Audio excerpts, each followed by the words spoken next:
Data exclusive. Shot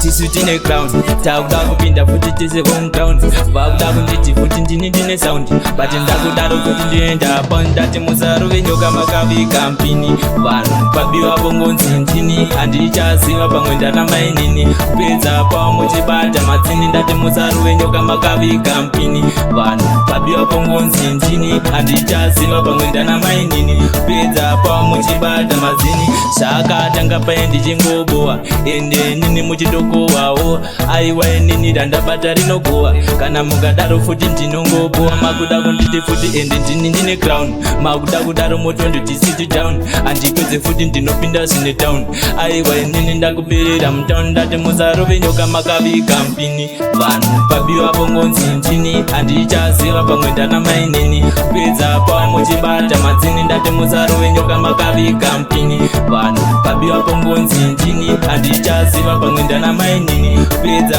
pava muchibata madzini muzimbabwe ndiri resident asi ndinoshuvira dai ndiri president iwe unoshuvira dai uri suspect manje kumangoma ndakanda masanction 24/8 ndiri donza mres atibude zvekumhanya sana panbase ukada kundivenga zvinoseta base kana ukandinyeya zvinotoita west timusarove nyoka makavika mpini vanhu pabiwa bongonzi ndini handichaziva pamwe ndana mainini kupedza pava muchibata madzini ndati musarove nyoka makavika mpini vanhu pabiwa bongonzi ndini handichaziva pamwe ndana mainini kupedza pava muchibata madzini zvakatanga paendi chingobowa ende nini muchidokowawo aiwa nini randabata rinogowa kana mukadaro futi ndinongobowa makuda kunditi futi ende ndine crown makuda kudaro moto ndoti down handipedze futi ndinopinda zvine town aiwa nini ndakuperera mutown ndati musarove nyoka makavika mpini vanhu pabiwa bongonzi ndini handichaziva pamwe ndana mainini kupedza pava muchibata madzini ndati musarove nyoka makavika mpini